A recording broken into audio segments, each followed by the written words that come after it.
The cabin doors are closed and cross-check. I invite you to turn off your great distractor along with me. There. Protected for a moment. Well.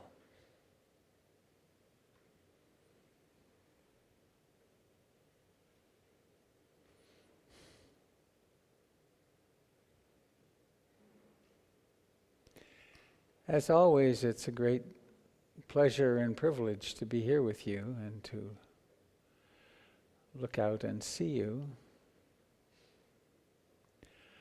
How many of you are here for the first time today? Anybody? Well, you picked a really interesting day to come.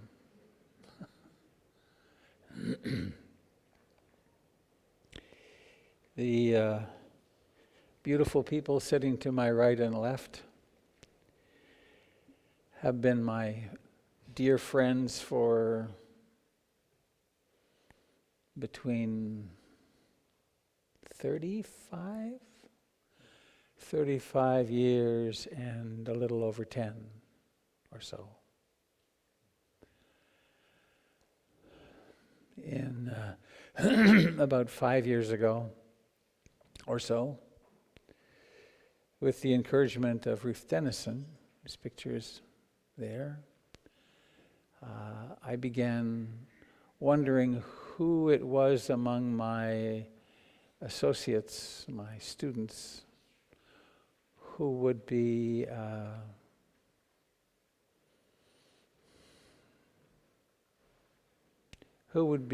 willing and able and mature enough to become Dharma teachers. And here we are. It's 3 years in, and we just had a beautiful two-day, it felt like a week, 2-day meeting. We were deeply hot and heavy into it last night at 10. So it was good at the beginning, good in the middle, and good at the end. So we're going to have a sitting meditation this morning, and then a ceremony and some process of acknowledging this remarkable moment.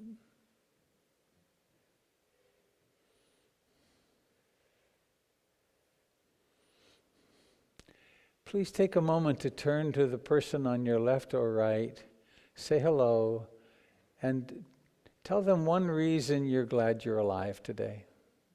That's all. Because I'm here. Because I'm here.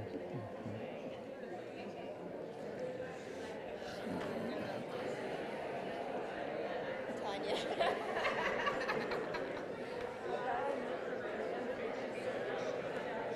Discernment. Do you know what a discernment meeting is?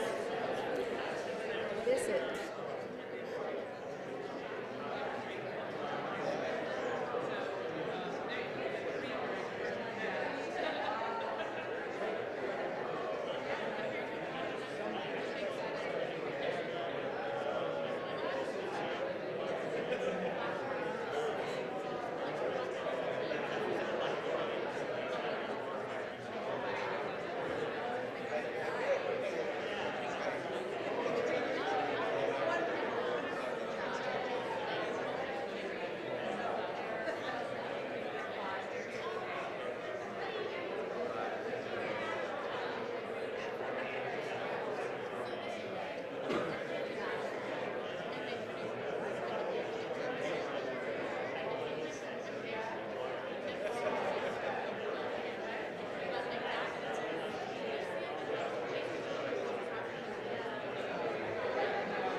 we are.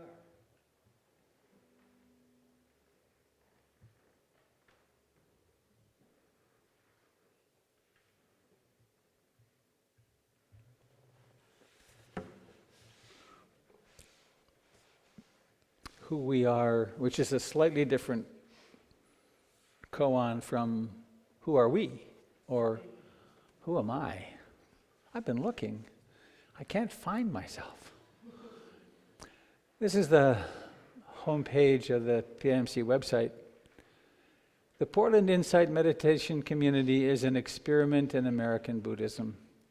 The purpose of PIMC is to improve the lives of participants, their families, and the greater community through meditative practice and a lifestyle that supports liberation from suffering, the awakening of wisdom, and the manifestation of compassion. That's nice, isn't it?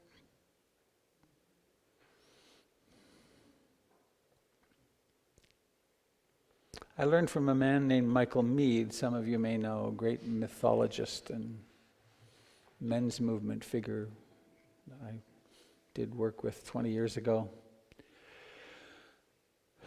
that we're very fortunate to have what's called descending ritual.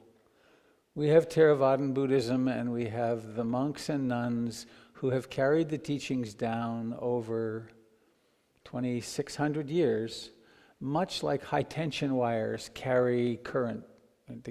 It's like the real juice, and in order to make use of it, we have to have transformers. And the transformers then transform this high-intensity power into power that we can actually use in our devices. And that's the descending ritual is the traditional Theravadan teachings. The ascending ritual is what arises in the present moment.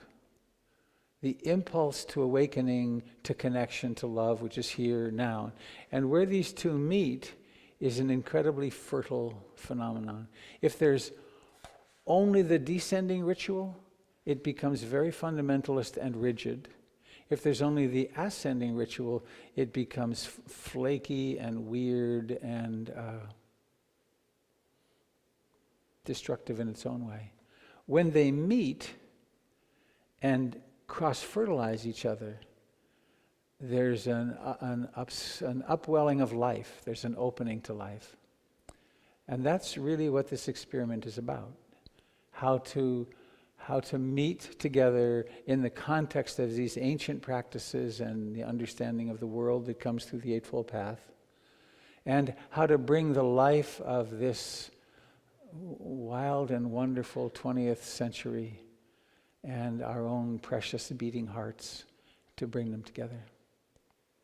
So I'm going to speak a little more about the Buddha and lineage today, but I'd like to begin by doing the refuge chants, the homage to the Buddha, Dharma, Sangha, but in a modified version, which several years ago I started playing the guitar with the intention of this very purpose. So slowly it comes together. I'm only a little anxious this morning. So I invite you to, can you get, have you got them? Oh, the three treasures. So it's a little southern.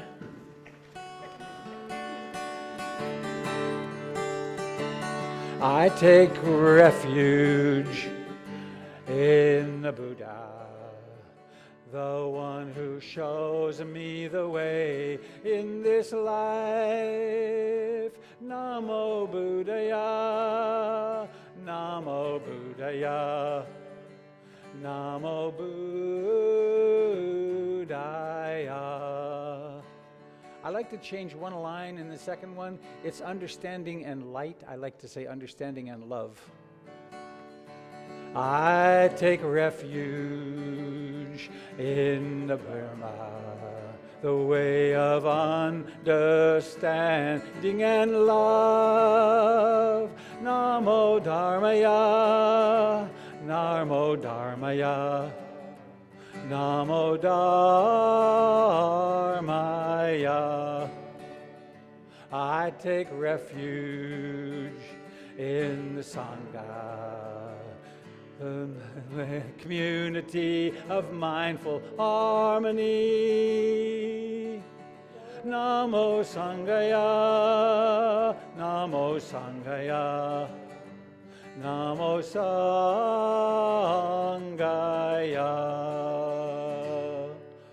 Once more, that I'm not so nervous. I take refuge in the Buddha, the one who shows me the way in this life. Namo Buddhaya, Namo Buddhaya, Namo Buddhaya.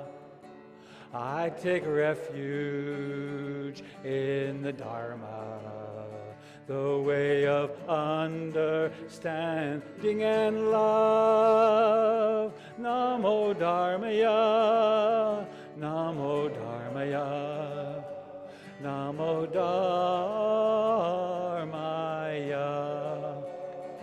I take refuge in the Sangha, the community of mindful harmony. Namo Sanghaya, Namo Sanghaya, Namo Sanghaya. Yes. Yes. Yeehaw, Buddha.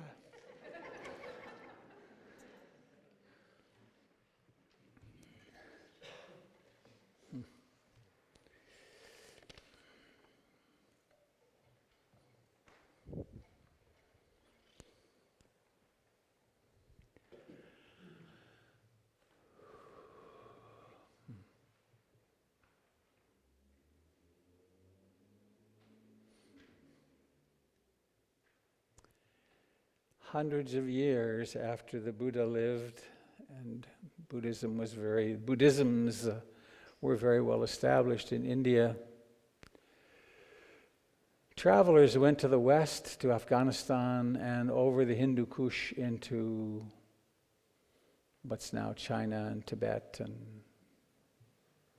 Mongolia.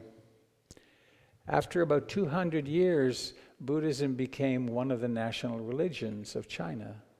They already had Confucianism and Taoism, kind of Confucius by day and Taoist by night. But then Buddhism added, and it transformed that culture as it does every culture it enters. We're in the process of that transformation now here in the West. And the term they used for it was Chan, C-H-A'-A-N, transliterated. And it means the sitters, or those who sit. The great central ritual of this practice is to find a comfortable, upright place to sit. The Buddha said, go to a secluded spot, leaving grief and desire behind as best you can. Take a seat, placing mindfulness before you, becoming aware.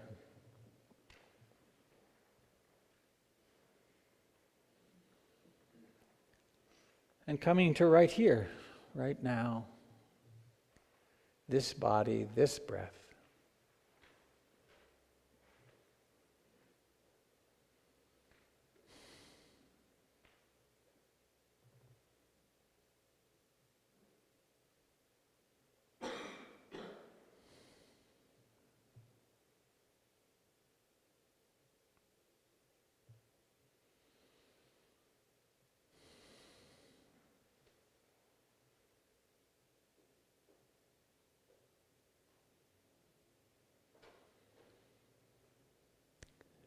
To become aware of the life of this moment is to step out of the trance of the past and the future.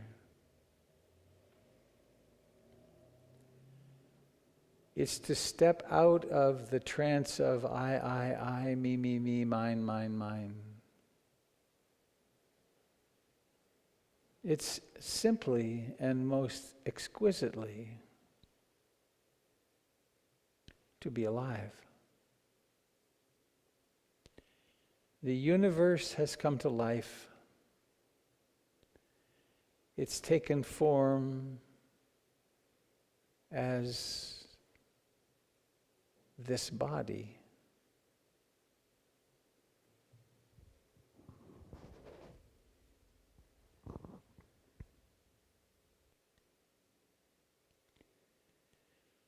This body that as long as it lives must and will breathe until it doesn't.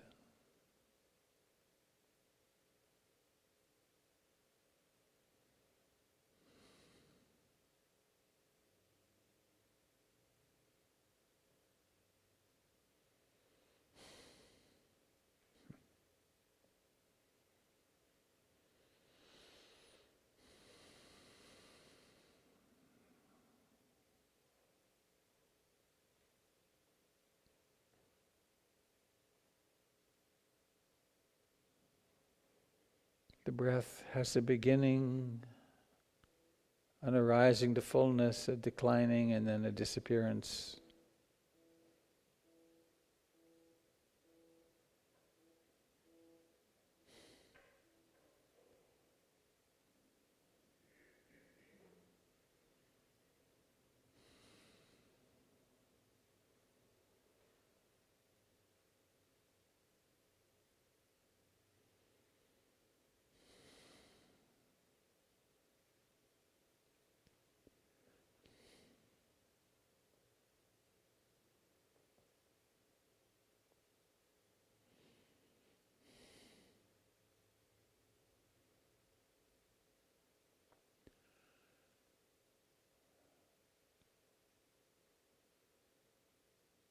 There are two major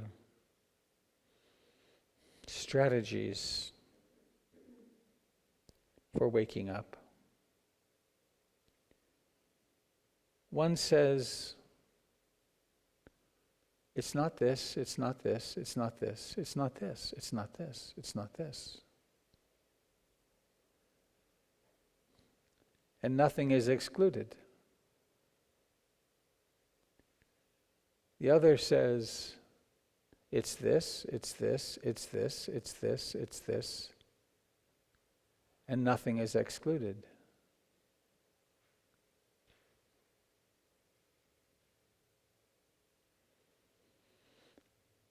So we can practice to try to get rid of things, or we can practice to allow everything that arises in the moment to arise, since it already has.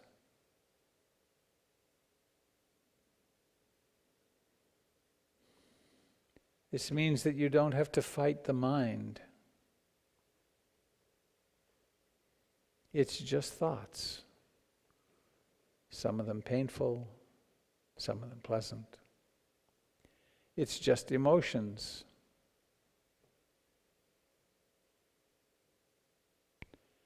In the body, it's just pain or pleasure.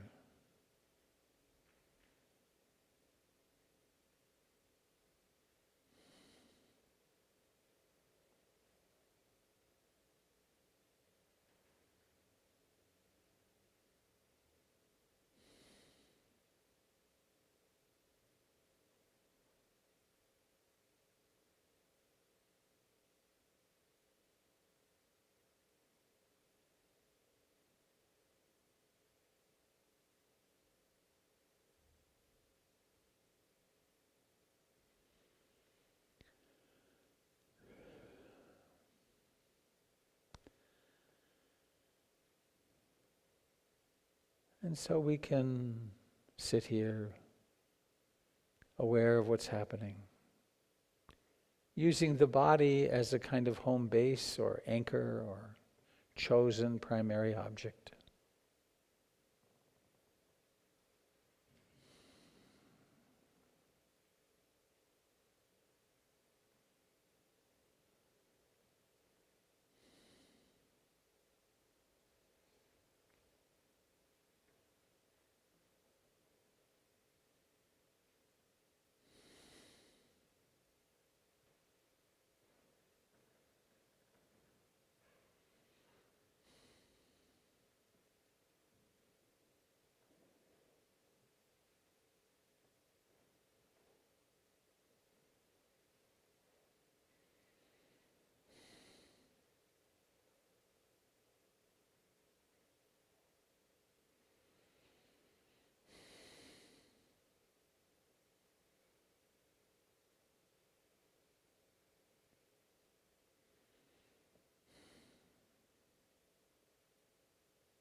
when we first encounter the teachings and the practice.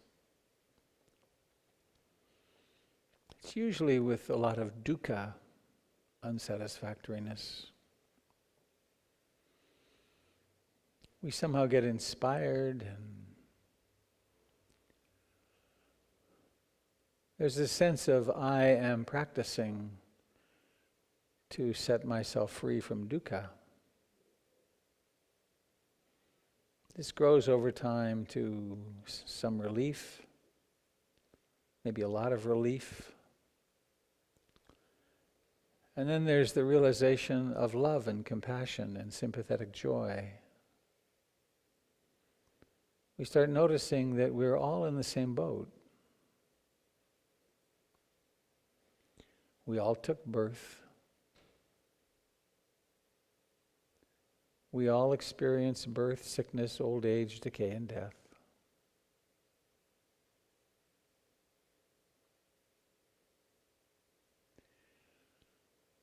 We each have a mind that is dissatisfied with the present, wanting to be with somebody else or not with somebody,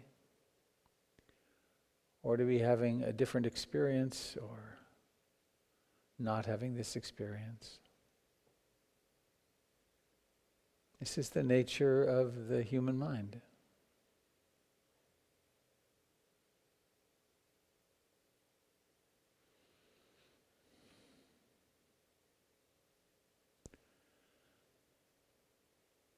Over time, we discover that there is more and more ease in our practice, and that our various addictions and compulsions and the desperate chasing after the consolation prizes of life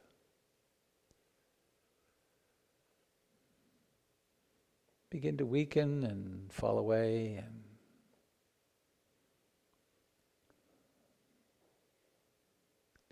liking and disliking even gradually attenuates.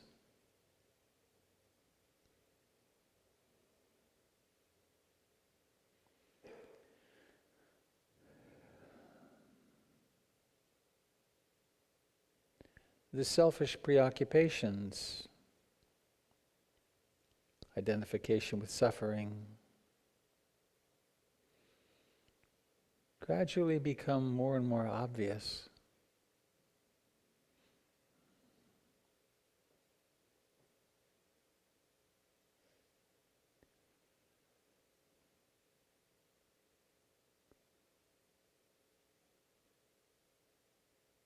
And then when we persist,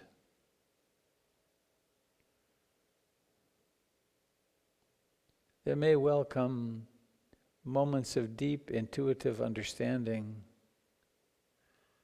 that there's no one practicing anyway. The universe has taken birth as a human being. And we come out of the earth, in the words of Alan Watts, we come out of the earth as trees do, or flowers do, or bees do. We are the earth, we are the universe manifesting for a while.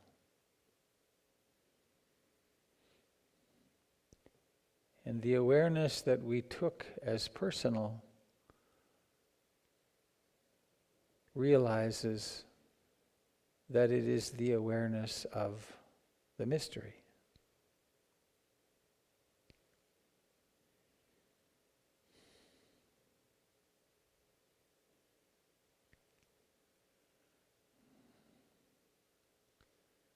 And love and compassion and sympathetic delight evolve apace with that.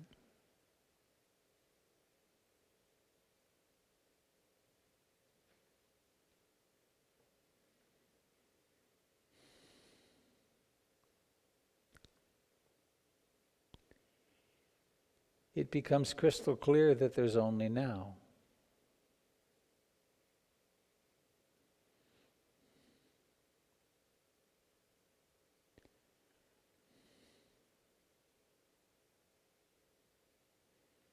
And if there's only now, why not be fully alive? And fears start to fall away.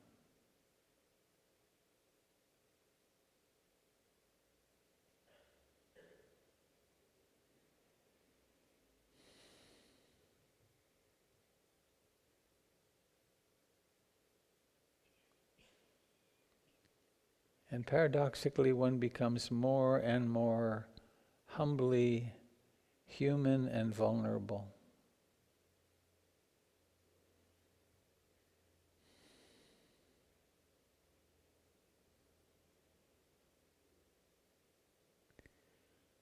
All of this arising out of simply sitting down, breathing, behaving skillfully as best we can to the precepts.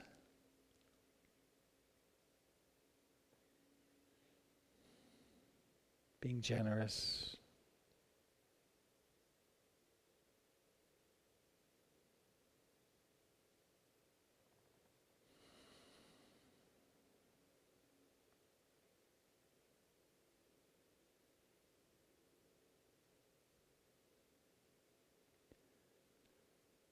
Awakening to the body that breathes.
this moment is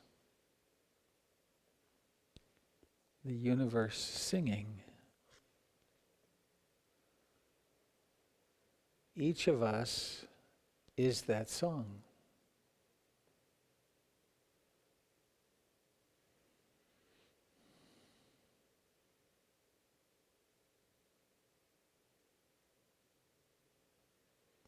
And that includes our deeply cherished neuroses, our traumas, our PTSD,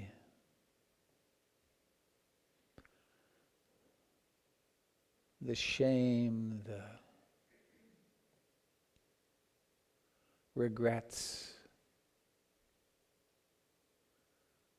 the mindfulness, the compassion, the love, the joy, the spaciousness.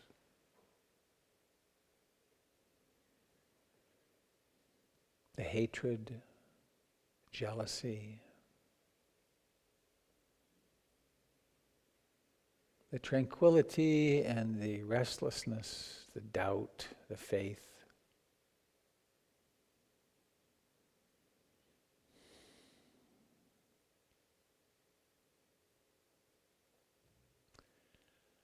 From the descending lineage of the Thai forest tradition, Achan Sumedho, love means there's room for everything.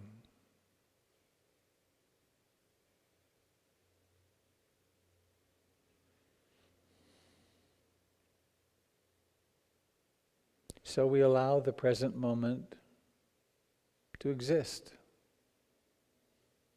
or we accept that it exists. We learn to love that it exists.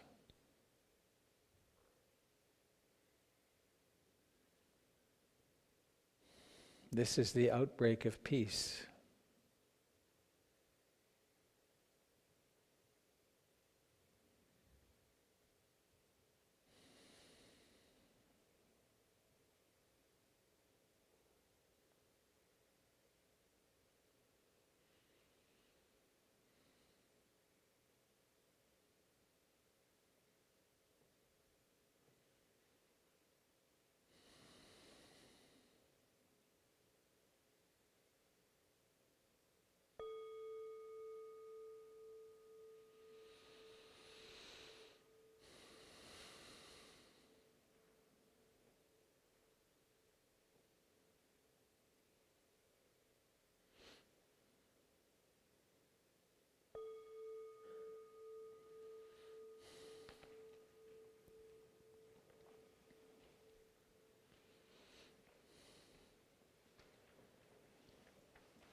The practice I like to do, which is, since this is election season, it's kind of like an election.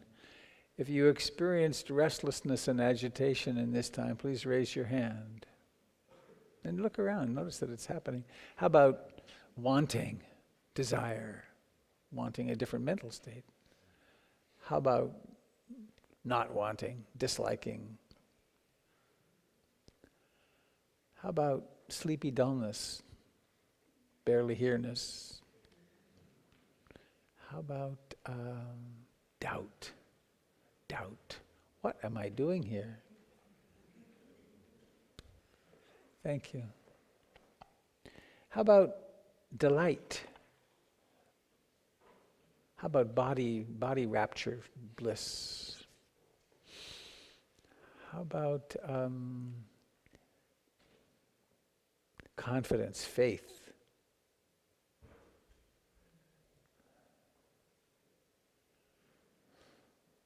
How about depression? How about elation?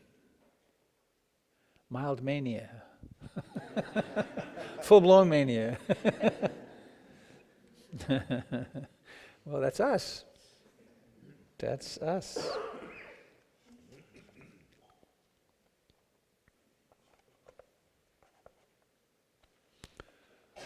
Could you zoom in really tight on me now for a second, please?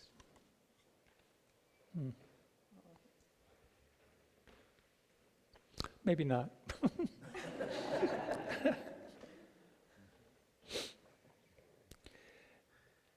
There are two more members of our little band who are not here today. They live in Vancouver, BC, though that would not have stopped them. But they are professional musicians, and they signed a contract more than 6 months ago to be working this weekend, and they did everything they could to not, and they couldn't. And so in order to keep having a livelihood, they chose to not come to our retreat the last few days, and also their schedule is such and our schedules are such that it would have been a long time before we could all be here. So we've gone ahead and we're doing this, but I want to introduce them to you.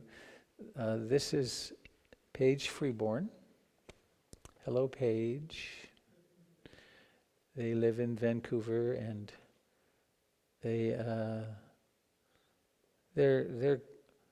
incredible mentors to many young people. They lead something called the World Music Program, and they've taken groups of young people to Europe and to China, and they blow people's minds. And they're teaching the Dharma through music.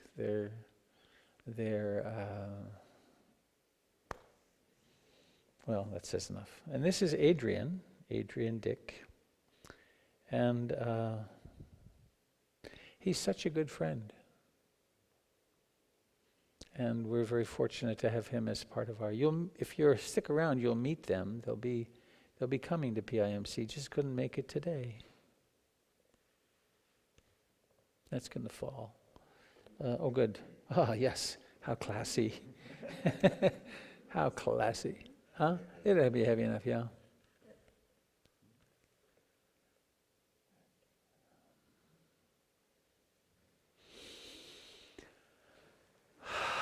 We have Doyle Banks, Jim Dalton, Doug Pullen,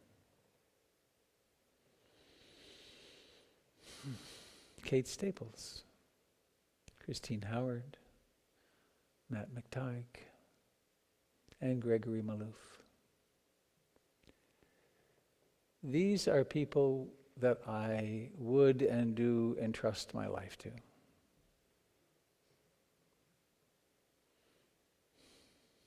Why not? There was a moment almost a year ago, a little more than a year ago still. No, yeah, anyway. Ruth had died, which is in a few days. And we had a meeting, a 5 or 6 day meeting. And I assumed a lot of responsibility, and I was holding it together and doing a good job of holding it together, but I was sad and tight. And I had a sort of dream one morning, and I woke up with the image of taking my mattress down to the living room and and lying down on it, and having these beautiful people sit and have their hands on me. And we did.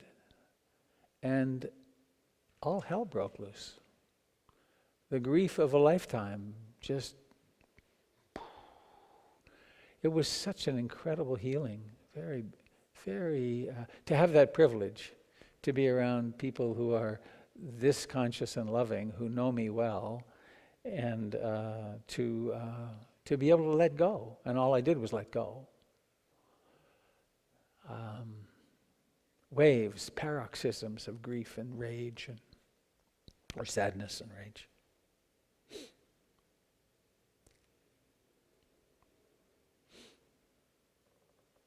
One thing that was commented upon then, and we've lived it out several times since, even very recently, is that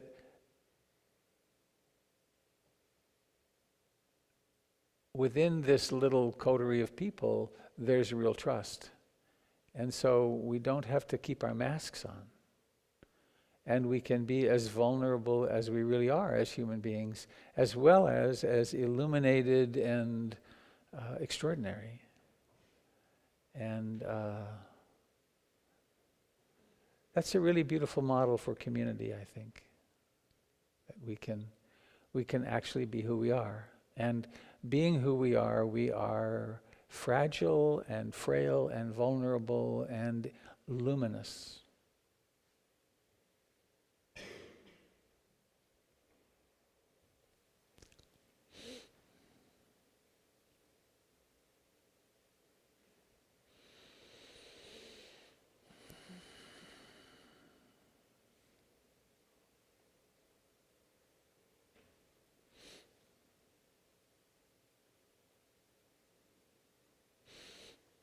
Back in 1986 or so, I was at Brighton Bush Hot Springs with Ruth Dennison.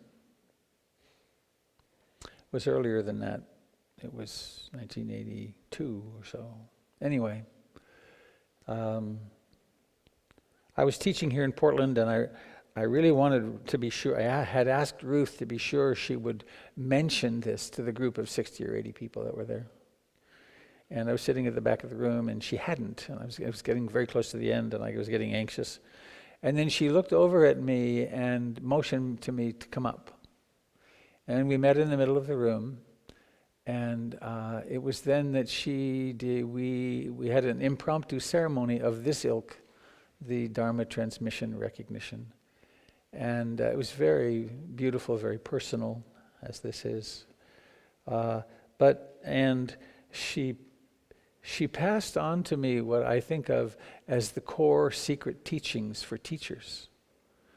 And so I want to, you guys all know what these are, of course, but I want to do it publicly. So maybe I'll come out. I always forget I can move around with this thing. So I'll try to be as fierce as Ruth was. Don't think this makes you any better than anybody else. All it means is you have to practice twice as hard as any of your students and do your very best to keep your ethical act together. Ruth has spoken. Dalink.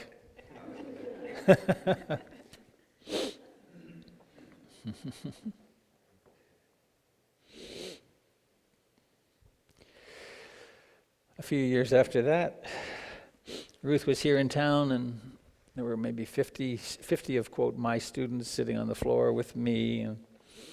And one of my students asked her, "Why did you choose Robert to be a teacher?" And she came over and patted my head nicely and said, "Well, it wasn't because of any great spiritual attainment."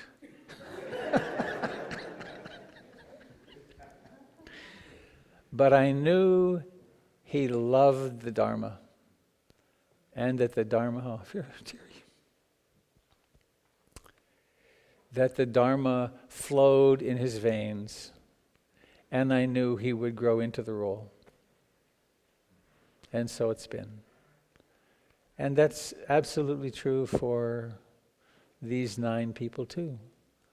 The Dharma flows in their blood. They're hopelessly hooked. And I know them. I've seen them with our group, and I've seen them with other people. Kate, I work with cheek by jowl every day. So I have great confidence, great faith in them. And I hope not too soon, but there will come a time when I'm not here. And I feel confident that we have now the leadership available to do that, to keep this place really alive and moving forward.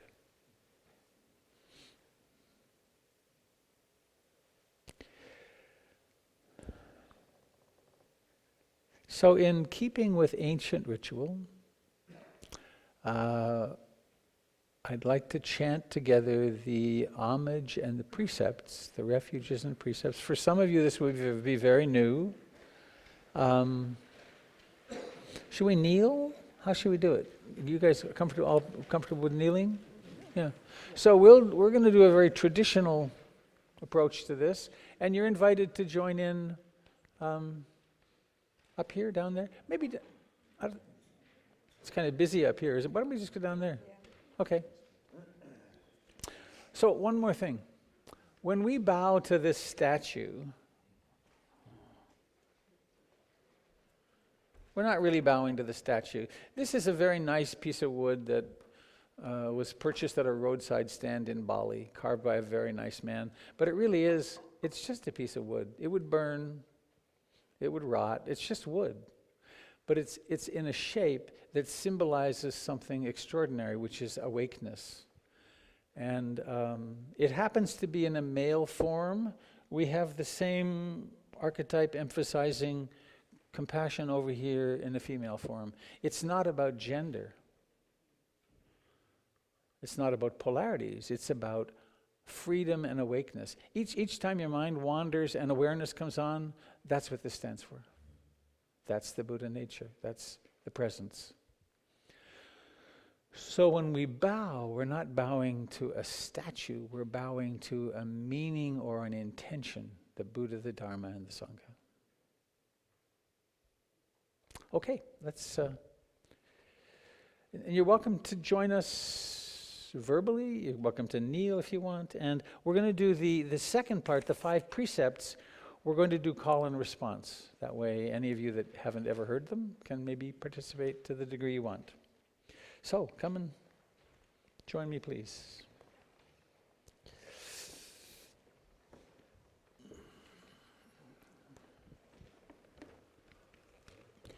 Traditionally, one begins with 3 bows.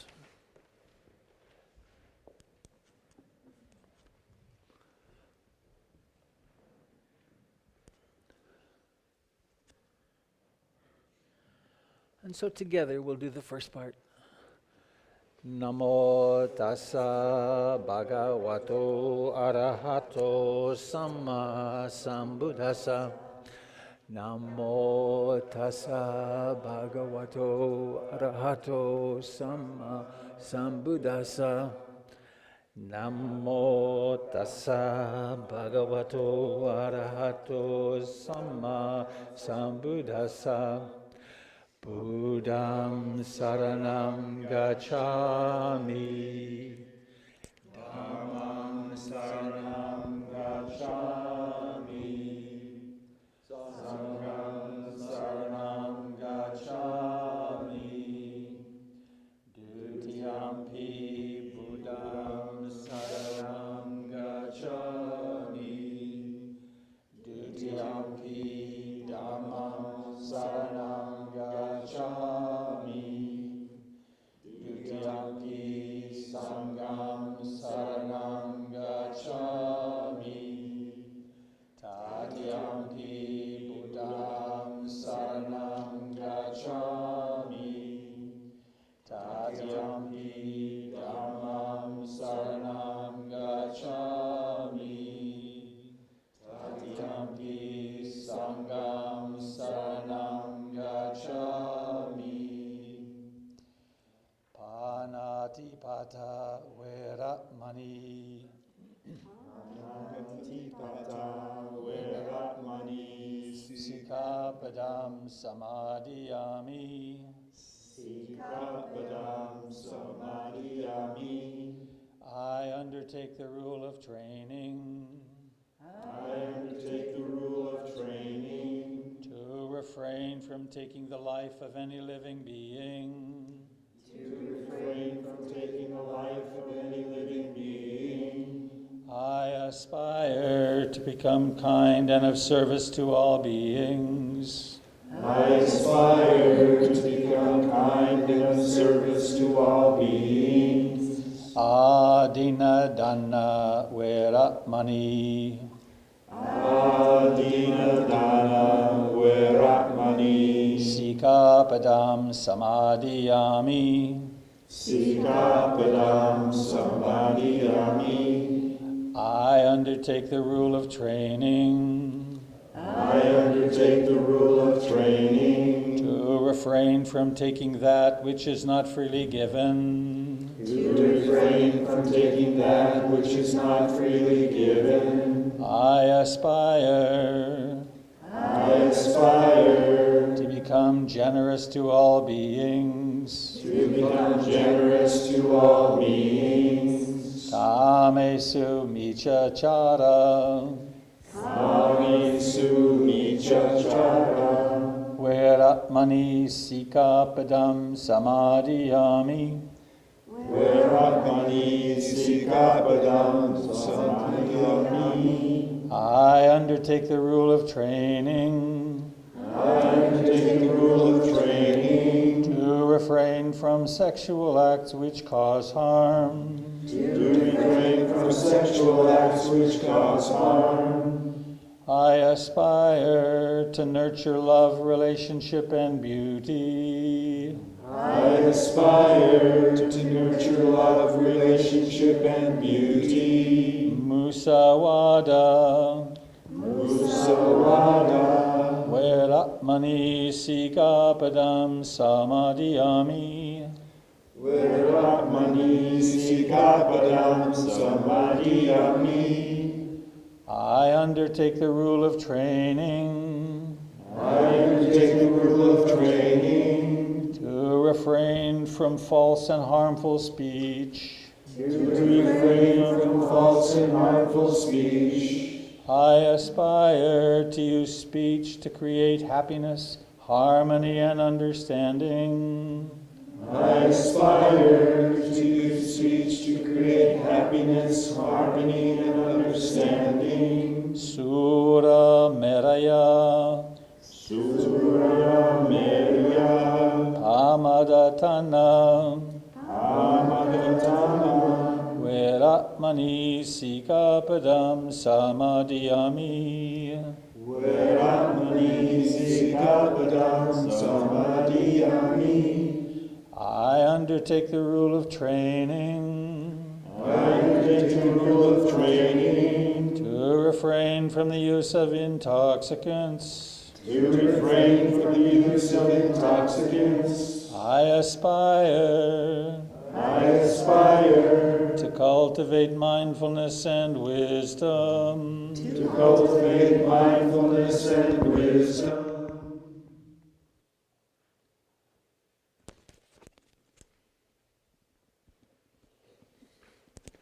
Why don't you stay here?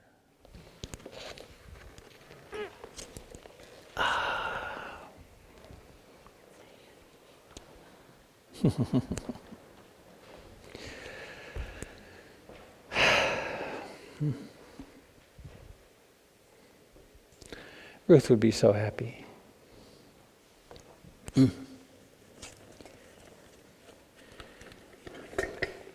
To assist and support you in your sharing the Dharma.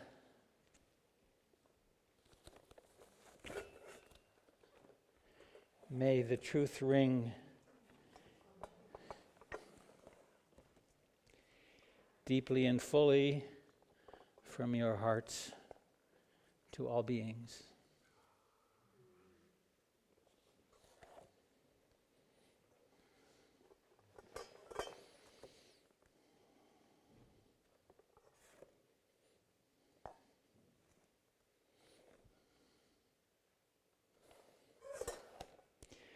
Just as these gongs ring and ring and ring and ring, may your lives ring for a long time, that you may bring the beauty and love that is in your hearts to all beings.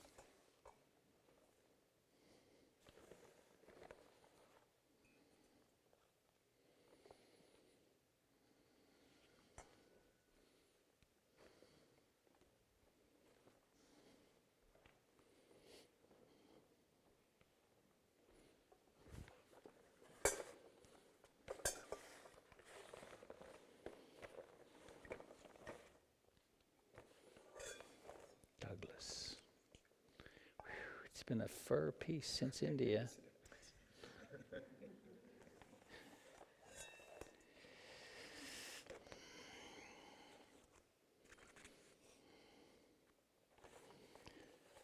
Special honorable mention and gratitude to Doug and Jim, who've been here through thick and thin over decades.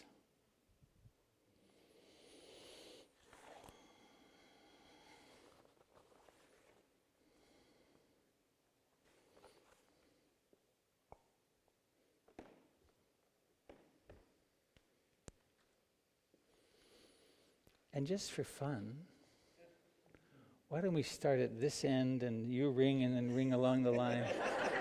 It's like the halftime show. May all beings be called to practice.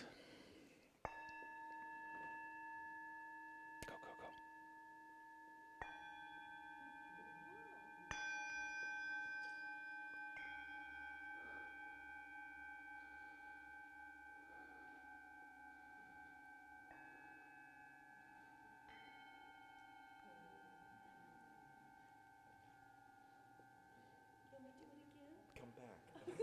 Come back, come back. Bring it back this way.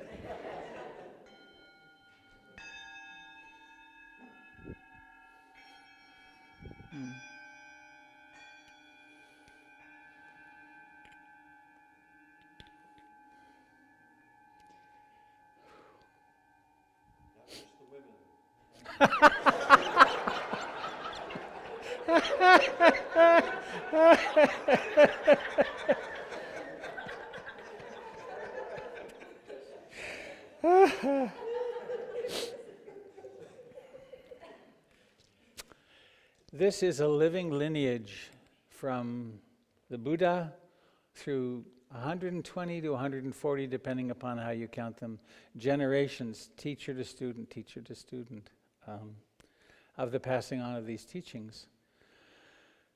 I know the names back to Ledi Sayadaw, L-E-D-I, Sayadaw, who was a great monk who decided that it was time to share the Dharma, the teachings of practice with lay people. And he passed on the teaching to U Ba Khin. And U Ba Khin was a big figure in Burma. He at one point held 2 cabinet positions at the same time. He had the finance department, and he told them, everyone will come to work, and the first hour will be silent sitting. That's a commitment. That'd be a little different, wouldn't it? And then Ruth met U Ba Khin. From Ruth, the transmission comes to me, and from me, it comes to our next generation. As you know, Ruth passed away, and we, according to her wishes, we cremated her. I had the privilege of being there and helping push the box in and push the buttons. It's quite a remarkable thing to watch from body to calcium. And we have on the altar here, anytime you want to take a look, these are the bones of Ruth Denison. Ruth would have been the first to say, "Oh, darling, don't make a big deal about it. They're just bones." Right? In keeping with her teachings, I would say there's nothing more sacred about these than the Buddha statue or than this picture. However, they're reminders that this is little fragments of the leftovers from a human body. And so one of these is for each of you.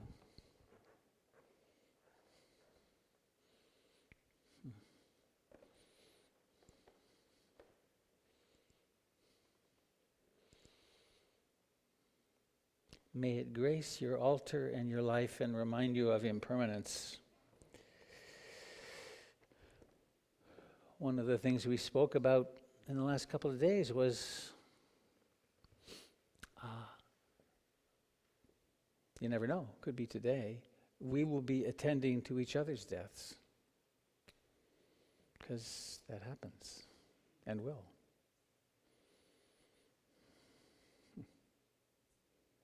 Not too soon, I hope. So, how are we doing for time? Oh, 12 after, okay. So let's, if everyone would please stand and make a big circle. Not a big circle. What we're going to do, we're going to move to the center of the room and sit in this. We will sit in a circle ourselves on chairs. Let's go. Grab our chairs.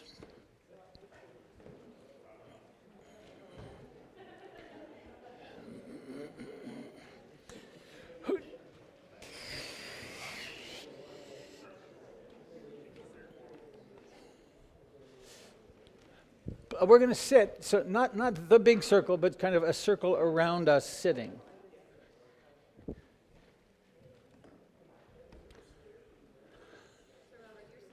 Yep.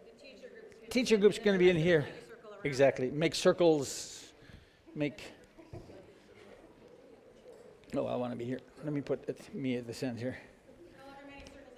However many circles it takes, yeah.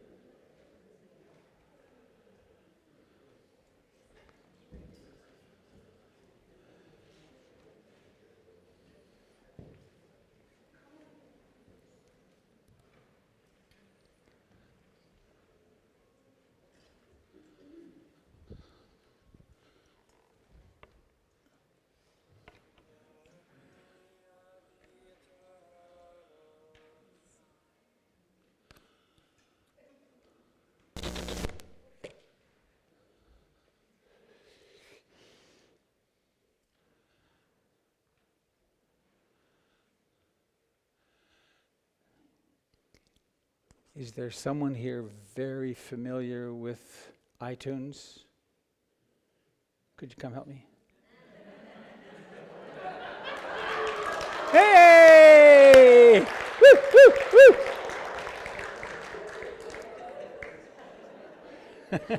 Yay! Wait, you help an old guy who can't quite. What I want to do is play this when I tell you. Maybe you'll sit here. If you do it, and I want it to loop. I want it to repeat. You might be able to do that. I'm not sure. Oh, go there, of course.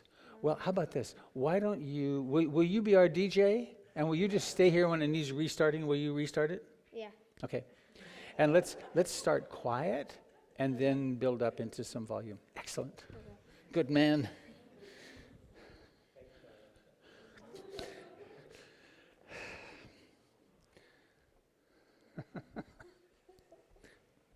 Obvious to the meanest intelligence.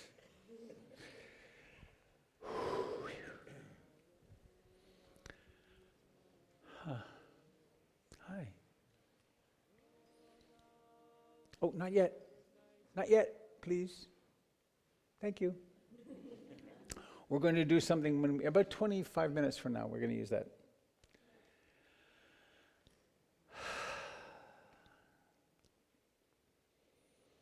So here's that moment when I said, well, we'll know what to say. One of our conversations was a theme through the 3 years of being together, 2 weeks a year and Monday nights, once a month, was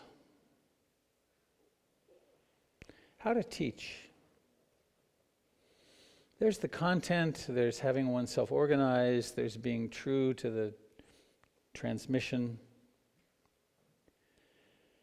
And there's what happens often, which is that the script is there, but then it turns out it's not even oneself personally talking, it's just the Dharma talking. And when we were talking about why teach, I had the realization, it was just yesterday, that who knows why? Right? the Dharma wants to be taught. Ruth told me to. But it's also that the letting go of control and simply allowing the Dharma to emerge is the most pleasant thing I know. Like letting, and when that happens in life, that life is living itself as and through me. And that's very different from the times when the frightened, neurotic self is in control and worried, and am I going to do it right? And that's a totally different... Hi, Jenna. Whoa. Where'd you come from? Wow. So...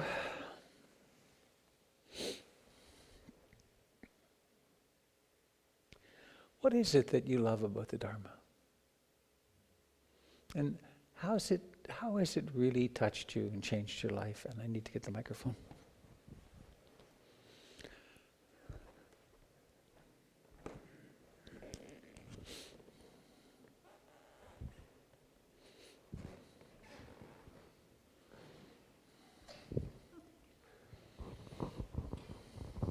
You're welcome. Hold it.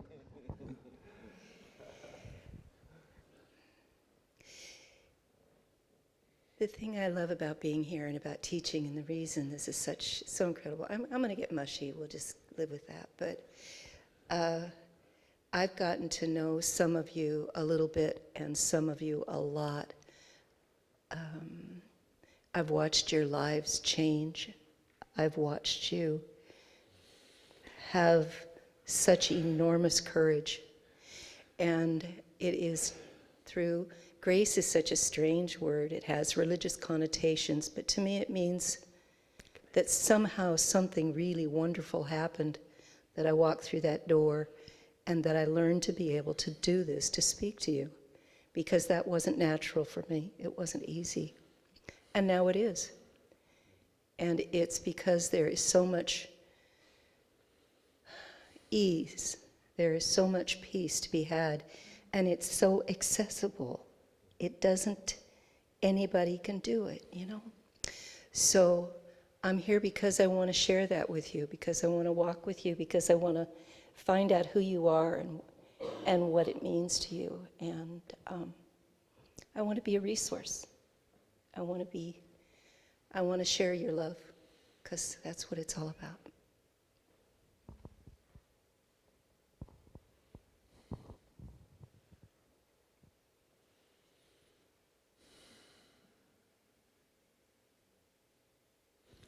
Actually, let's remind ourselves of this. There's no requirement to speak. If something's there, share it. If it isn't, our silence is saying everything anyway. So I just want to, let's take any pressure off, any one of us. That this is not a performance.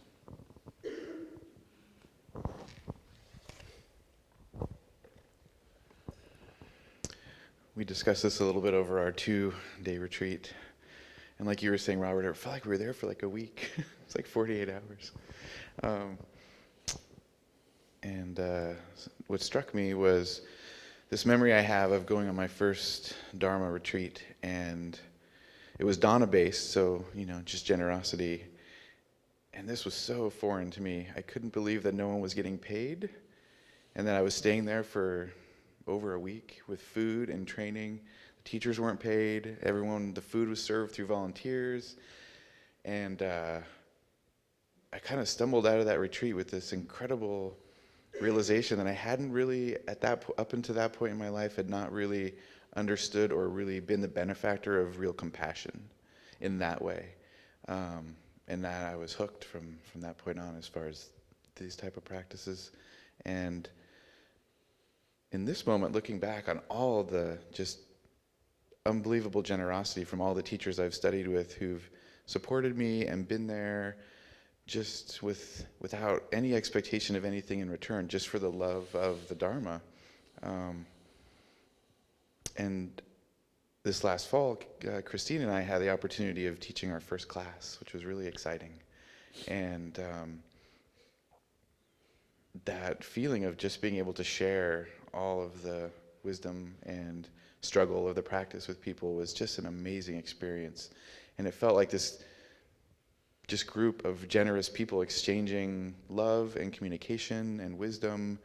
And that to me is the real, that sharing aspect of the Dharma, and that compassion that's exchanged between people. That never gets old. It never gets old. And I'm just looking forward to like having more opportunities to be in that moment with other people. It's such a human moment, and I really have this incredible gratitude for Ruth and Robert and Ubakin and this whole lineage. And I just look forward to having those moments of sharing with all of you. And yeah, so that's what it means to me in this moment.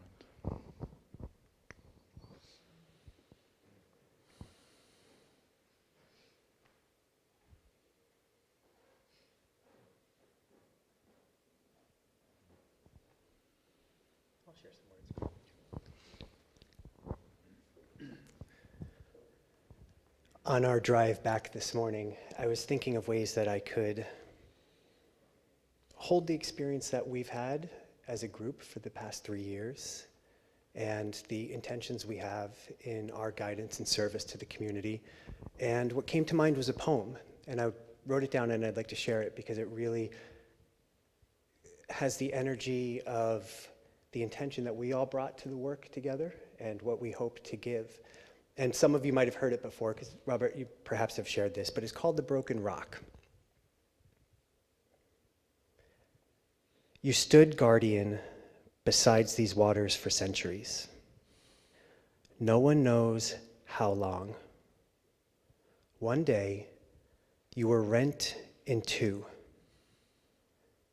Was it the relentless waves that broke you?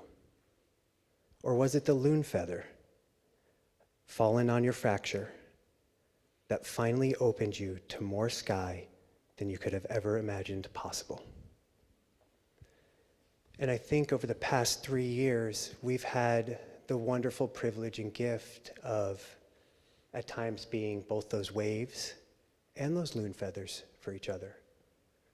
And we've encountered remarkable healing and trust and service and solidarity.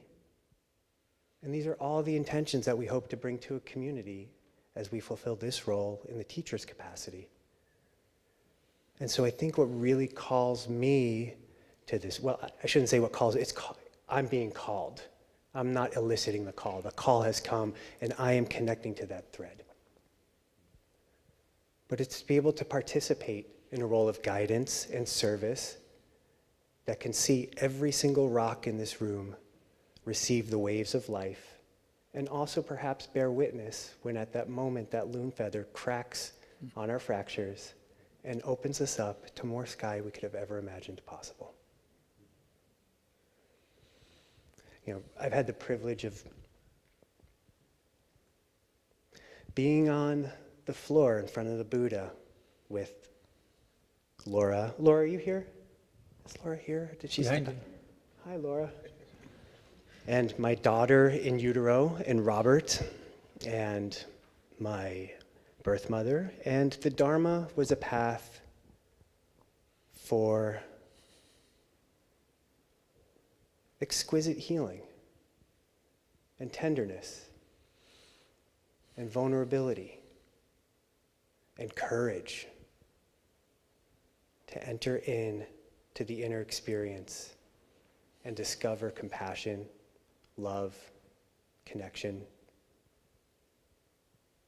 That restoration and renewal is a very real experience through the teachings of the Dharma.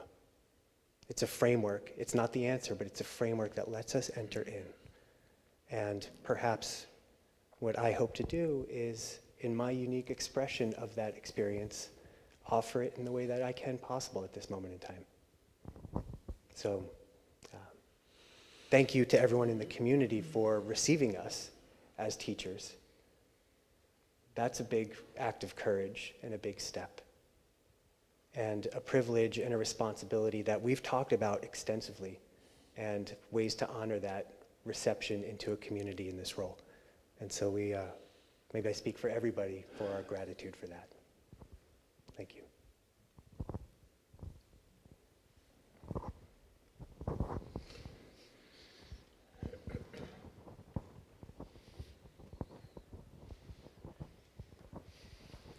what he said. Beautifully done. Nice. The phrasing.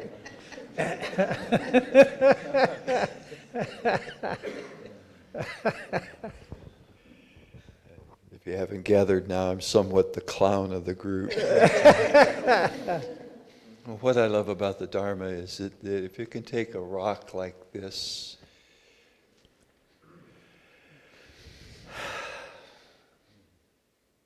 that has been filled with rage and violence and depression, hopelessness and despair, and break it open to reveal a Buddha's heart of compassion, of love, of yearning and longing for service.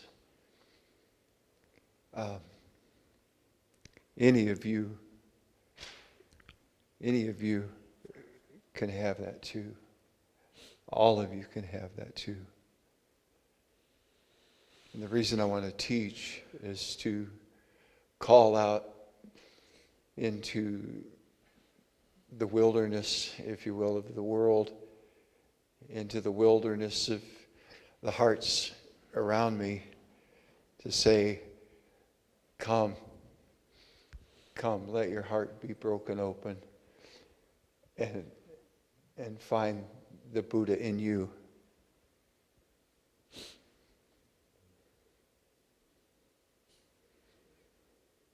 I'm so grateful for you giving me that opportunity.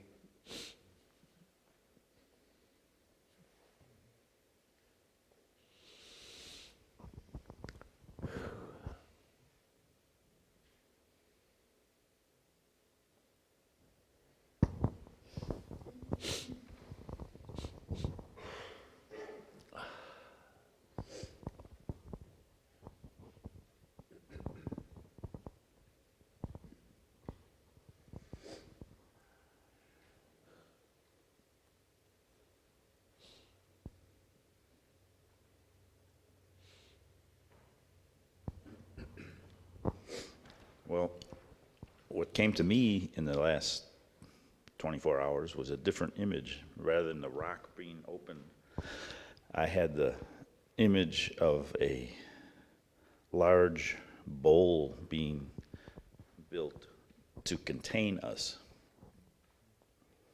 And when I say us,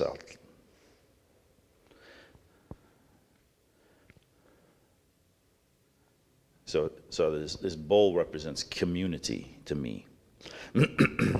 And there are a couple of teachers sitting behind me that, where's Jack? There he is. That helped me learn how to hold a community called a family together. And then about 1991, I met Robert and realized that my mind was out of control. And I needed some sort of container for it. And so I had this community of, this committee in my head. It needed some sort of container to hold it. And Robert taught me lots of different ways of working with that. And so that was one graduation, to learn how to contain this madhouse. And then slowly, over the years, when Robert was off, mostly in Canada, giving retreats, I would sit in for him to hold the container for the Dharma hall for people who were practicing on a regular basis. And I began by sitting with a clock and a gong and keeping time. I can do this. And then a little while later, I learned how to do about 5 minutes of guided meditation at the beginning. And then eventually I got to the point where I could, be the timekeeper for the silent sit, do some walking meditation, and then share some thoughts about the Dharma. So my confidence grew, but it was all part of learning to contain a practice for a group of people in a Dharma hall with a gong and a candle. And so then 3 years ago, we started working on this other process of training a group to be teachers and be supportive of one another. So there was a container here. Well, it's not just here. There's more people. There's two whose pictures are on the table up there. But there's a container that we make through our practice together. But the purpose of it is to sustain this container, which is a representation of all of your practices. Each one of you brings a practice here and shares it with everyone else, and this bowl gets bigger and bigger, and it resounds with deeper and deeper and deeper tone and resonance. And that's what I wanted to learn 3 years ago, was how to be part of that. And I'm still learning, but I'm getting more and more confident in sharing this bowl of energy with everyone here, and who knows what the video camera's doing out there. Thank you.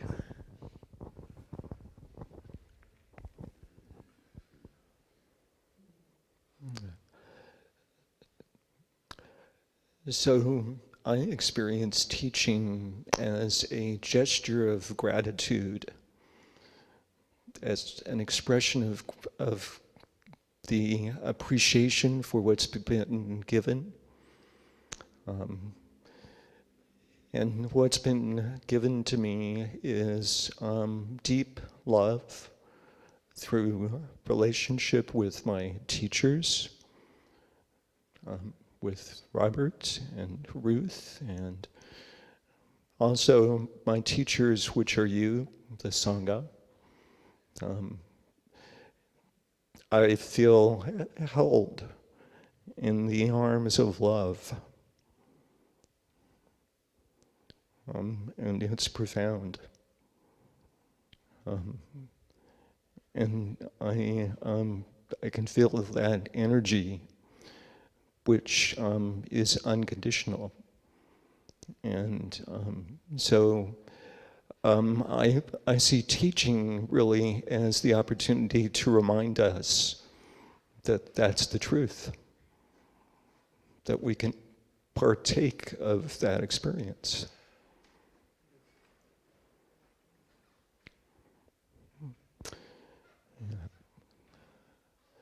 So being present in the deepest sense is love.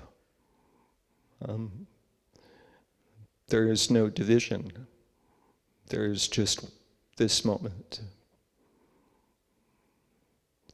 And we get to share that. In fact, we don't have to even talk about sharing, because it's just what is.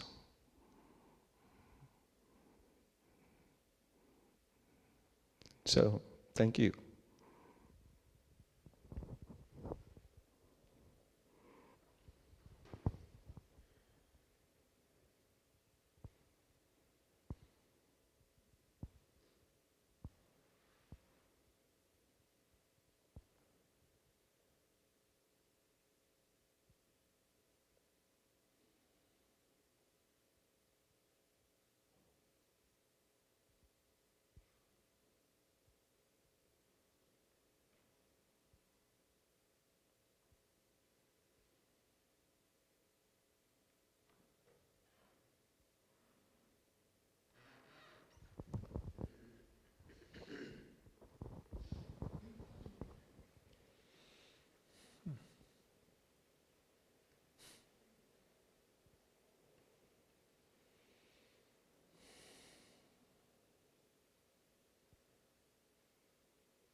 Let me just do a little description first.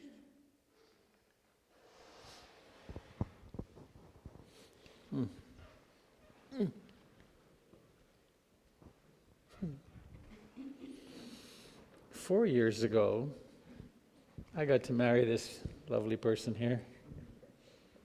And it's so nice to be in a loving relationship. Foundation of my life in many ways. Paige and Adrian were already very deep, long-term friends, great musicians, and I invited them to play at our wedding and to sing. And I had, what a teary group. I had 2 phrases I wanted in the song. One was, "You are my one," and the other was, "You are my beloved." And so they created a song, which they played for us, which I'm now going to share with you. Since Paige and Adrian aren't here to speak in person, they can speak this way.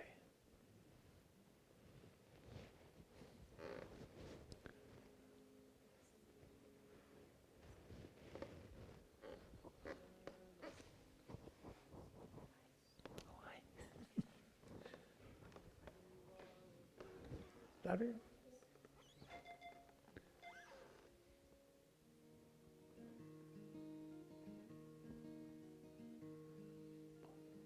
You are a shower cool and bright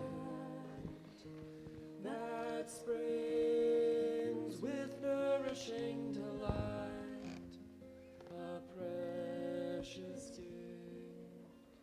You are the air that holds the fragrance of all the flowers I have grown.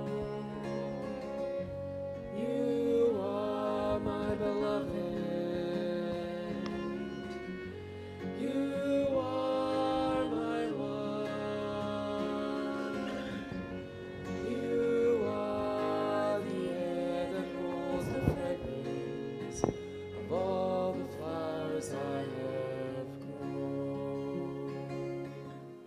You are a deep and quiet land.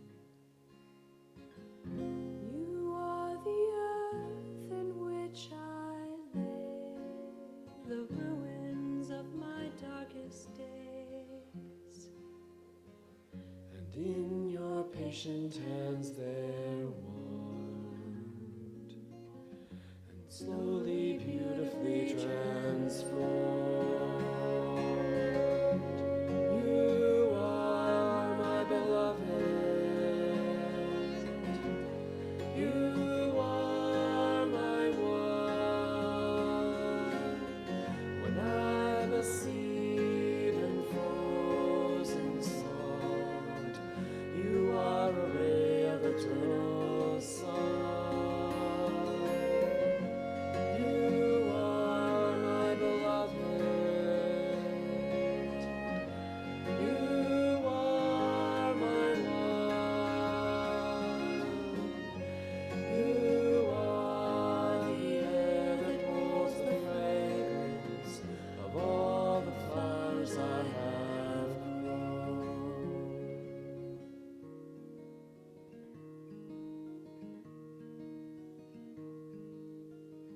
We are a circle strong entwining that unites the greening days and the fading nights,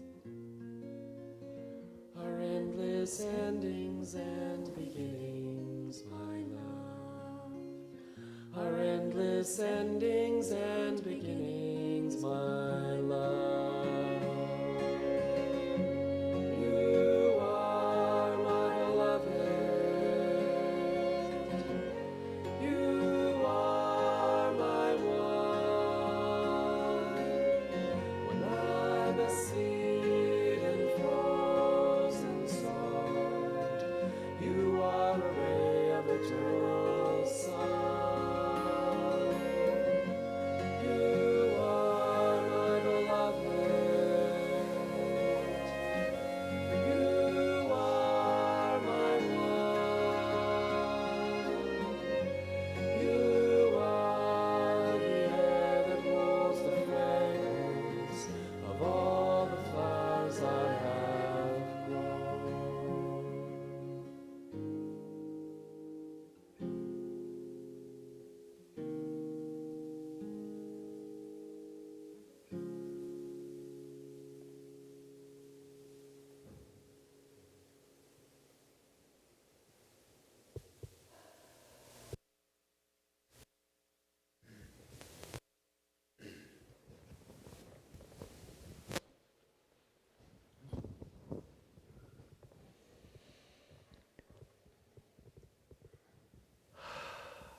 sound of children playing happily.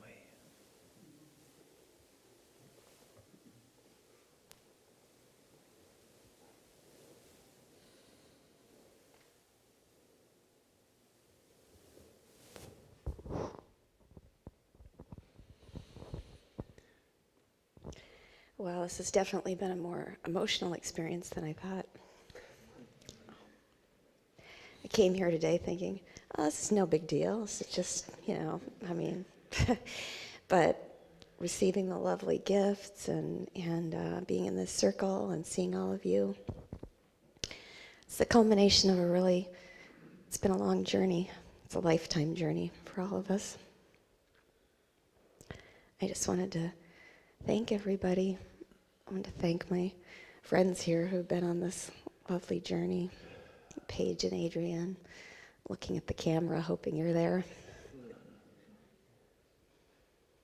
Dear Robert.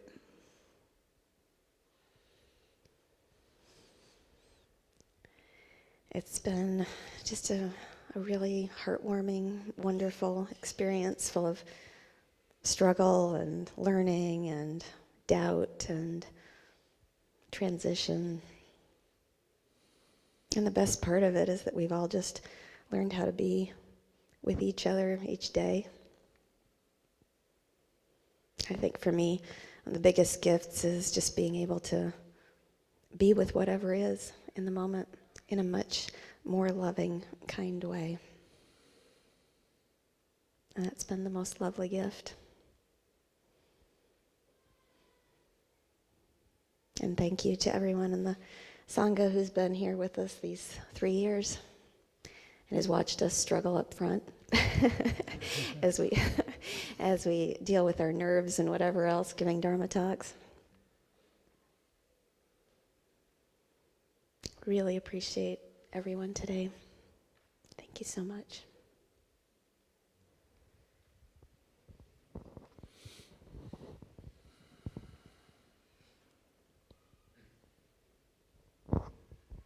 I got one more thing to say. That's usually the case.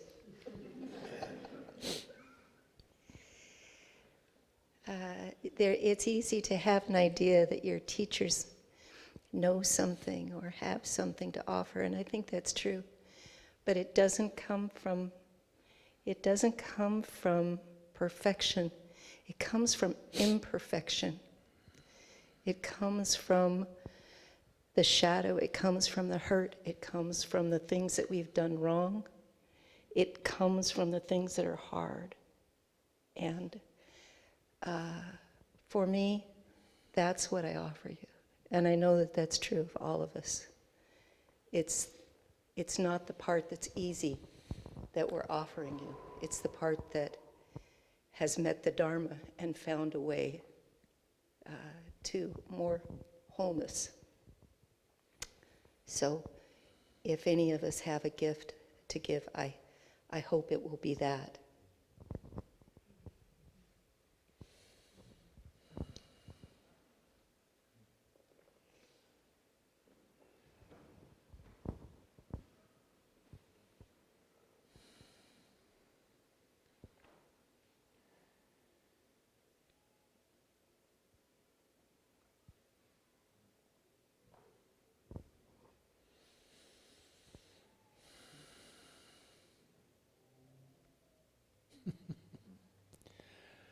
Well, if Ruth were here, none of us would have spoken.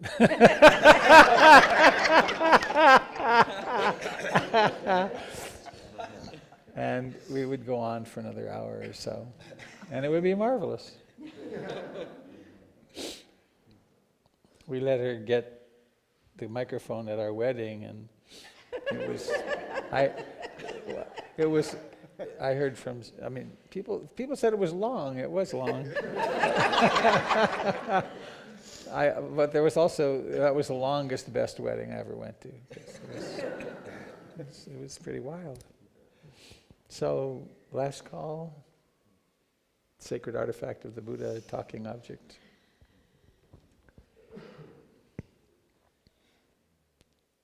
We're not done, of course. We have plans to meet at least once a year for a few days, to meet regularly as a teachers' council.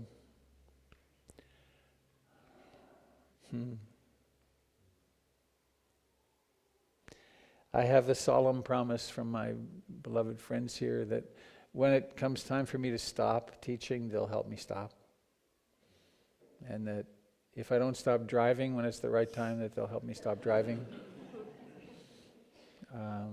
And we have that mutually, that we will really be with each other. There's a lovely song I like a lot. It's got, I've got your back. And we have each other's back. That's a good feeling.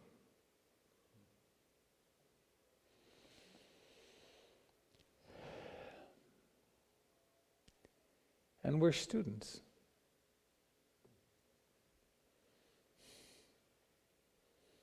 We will continue to go on and learn from each other and have other teachers in our lives and continue to expand our vocabularies and our understanding of life. That there is no static point. There is no arrival anywhere. We never get to arrive. I mean, we're constantly arriving, but we don't get to somewhere it's like, whew, finally I've got it all together and it's all stable, because it isn't like that. There is just not that. Look upon this world as a bubble in a stream, a phantom, as a flash of lightning in a summer cloud, a dream, said the Buddha, a bubble in a stream.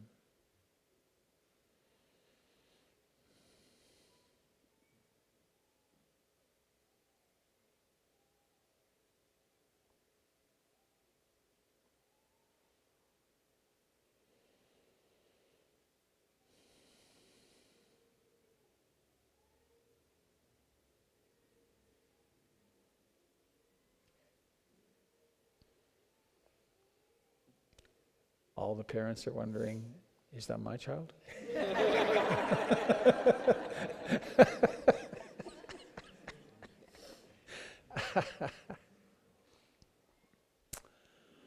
All right. Sweet. Thank you, Ruth Dennison. This little brooch that I like, this little piece of bling, belonged to Ruth. And I like to wear it. It's kind of like my Marshall's badge. It's my Ruth Dennison, the flamboyant Dharma aristocrat of a sort. Whenever I went to visit her, I'd always take the best I could, the best pastries I could, and the best chocolate I could, because I knew her weakness. One of the rules that existed around Ruth that we practice to this day, I guess, is that chocolate, you can sample chocolates. You can with a knife. It's best with a knife. But you cut a piece and you see if you like that one, and if you don't, well, you try a different one. So I miss her, and I've adapted now, and but what gratitude I have to the almost 40 years that she was my great mentor and friend.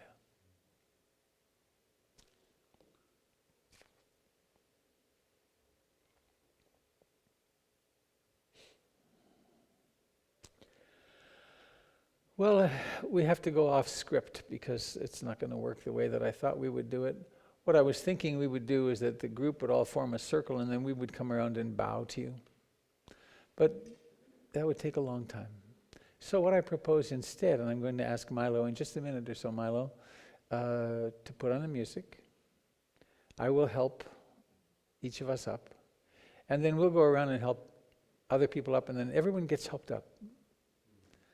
And then let's spend a little while, maybe we have about 8 minutes, 10 minutes, and just mill around and bow to each other. We are all teachers and students to each other. We are all vulnerable human beings together. And the meeting of the eyes and heart is so precious. And I would just do that. And if there's someone you really want to bow to, either one of this group or someone else, seek them out. It's allowed to be. We're allowed to have will, at least the illusion of will, and to have a self. That's one of the great learnings that that's come to me over these years, is that we have a self. It doesn't not exist. This is real. It's temporary. It's not stable, but why not love it and use it to the max? At the same time, learning how to land and let go of it all, because it's all ephemeral, both poles. So Milo hit it. And same one. He's been looking through my music. How about some heavy metal? No. I'm surprised you didn't download Subway Surfer. What's that? Oh, the title. Look for Paige, Paige. Yeah.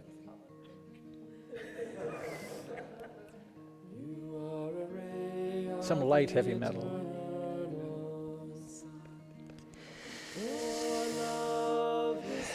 Igniting fire, the spark of new conceived desire. When I'm a seed in frozen song, you are a ray of eternal sun. Thank you, Robert.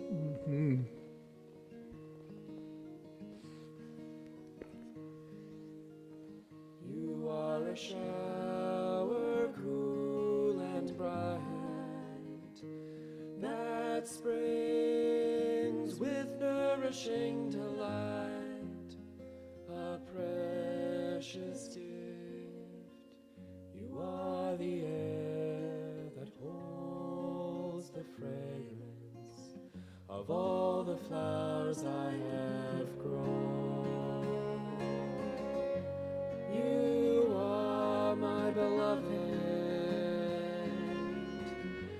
You are my one. You are the air that holds the fragrance of all the flowers I have grown. You are a deep and quiet land.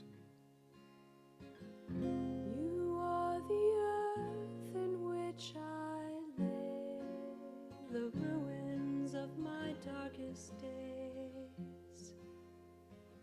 And in your patient hands they're warmed and slowly, beautifully transformed.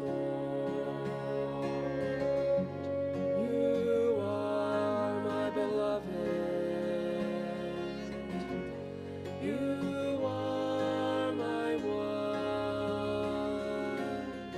When I'm a seed and frozen salt, you are a ray of eternal sun. You are my beloved. You are my one. You are the air that holds the fragrance of all the flowers I have grown.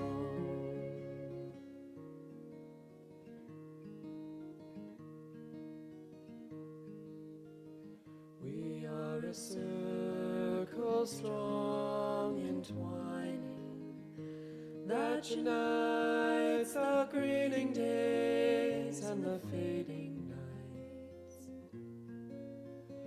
our endless endings and beginnings, my love, our endless endings and beginnings, my love. You are my beloved. You are my one. When I'm a seed and frozen salt, you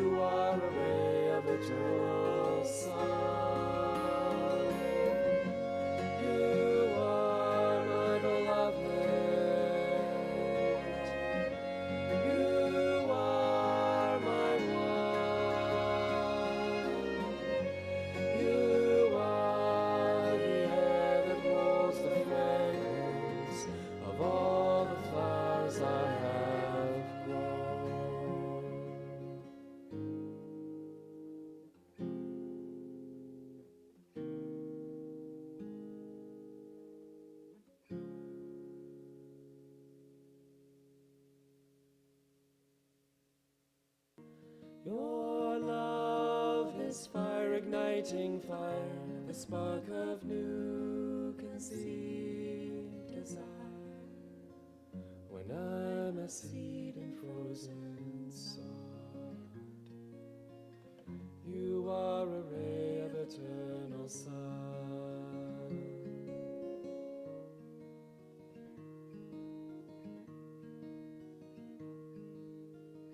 You are a shower cool and bright that springs with nourishing delight, a precious gift. You are the air that holds the fragrance of all the flowers I have grown. You are my beloved. You are my one. You are the air that holds the fragrance of all the flowers I have grown. You are a deep and quiet land. You are the earth in which I live, the ruins of my darkest days. And in your patient hands they're warmed and slowly, beautifully transformed. You are my beloved. You are my one. When I'm a seed in frozen sod, you are a ray of eternal sun. You are my beloved. You are my one. You are the air that holds the fragrance of all the flowers I have grown.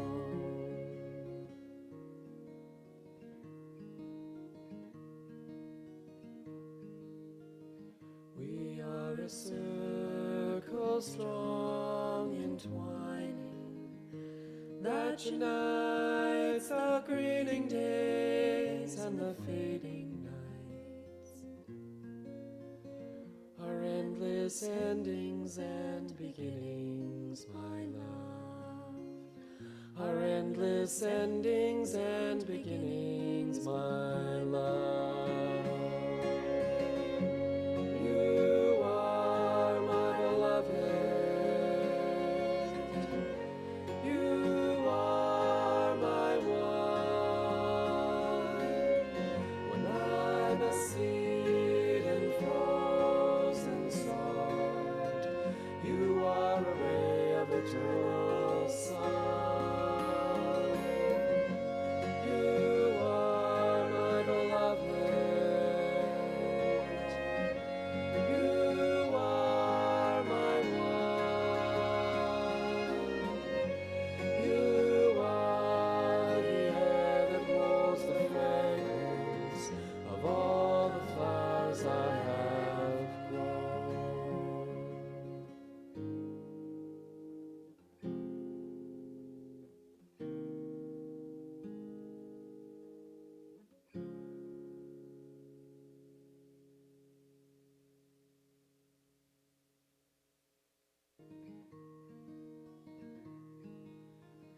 You are a ray of the eternal sun.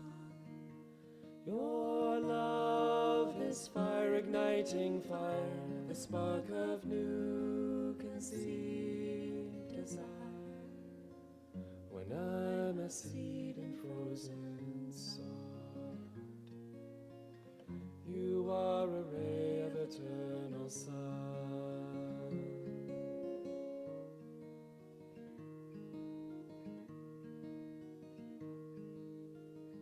You are a shadow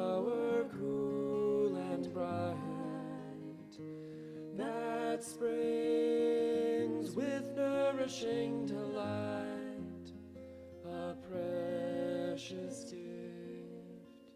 You are the air that holds the fragrance of all the flowers I have grown. You are my beloved. You are my one. You are the air that holds the fragrance of all the flowers I have grown. You are a deep and quiet land. You are the earth in which I lay the ruins of my darkest days. And in your patient hands they're warmed and slowly, beautifully transformed. You are my beloved. You are my one. When I'm a seed and frozen salt, you are a ray of eternal sun. You are my beloved. You are my one. You are the air that holds the fragrance of all the flowers I have grown.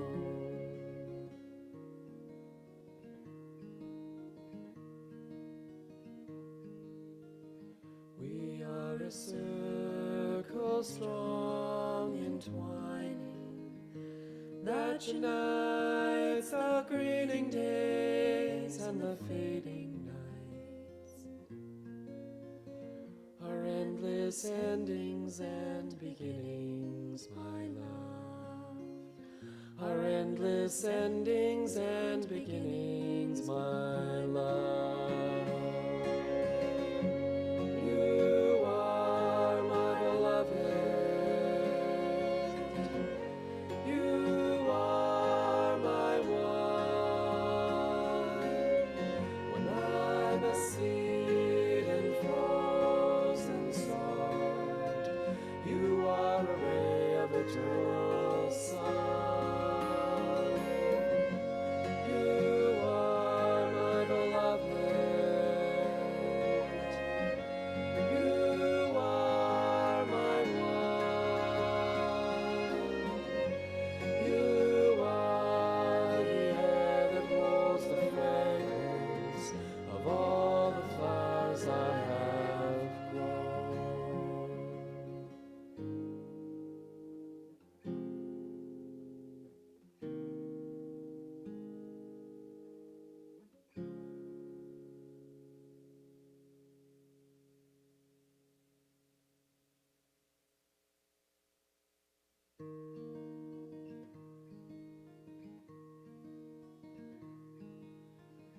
You are a ray of the eternal sun. Your love is fire igniting fire, the spark of new conceived desire. When I'm a seed and frozen salt, you are a ray of eternal sun.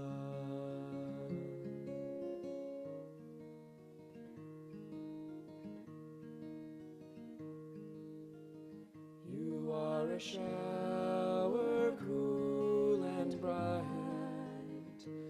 that springs with nourishing